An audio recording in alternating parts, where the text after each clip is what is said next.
விவிலிய வாசிப்பு அதிகமாக இருக்கிற இந்த காலகட்டத்தில் விவிலியத்தை எப்படி நாம் புரிந்து கொள்கிறோம் என்பது மிக மிக முக்கியமானது. ஏனெனில் இன்று நம்மில் பலர் விவிலிய வாசிப்பை ஒரு வாடிக்கையாய் மாற்றி வைத்திருக்கிறார்கள். காலையில் எழுந்தவுடன் ஒரு பகுதி வாசிக்க வேண்டும், அல்லது இரவு உறங்கச் செல்வதற்கு முன்னால் ஒரு பகுதி வாசிக்க வேண்டும் என சொல்லி இயந்திர தன்மையோடு விவிலியத்தை நாம் வாசித்துக் கொண்டிருக்கிறோம். அப்படி வாசிக்கிறவர்களுக்கு விவிலியத்தால் ஒரு பயனும் அல்ல.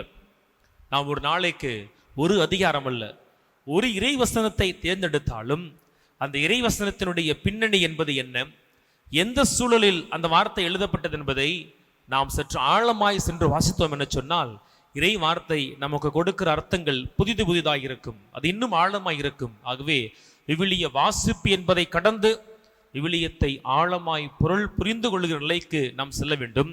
அதற்கு திரு அவை கொடுத்திருக்கின்ற மிக அற்புதமான ஒரு வழிமுறை லெக்ஷியோ திவினா, அருள் நெறி வாசிப்பு முறை. விவிலியத்தை எப்படி வாசிக்க வேண்டும் என சொல்லி அதை நாம் சரியான நபரிடத்தில் கற்றுக்கொள்ளுவோம். அது இன்னும் நாம் தெளிவாய் ஆழமாய் விவிலியத்தை பொருள் புரிந்து கொள்ள நமக்கு உதவி செய்யும்.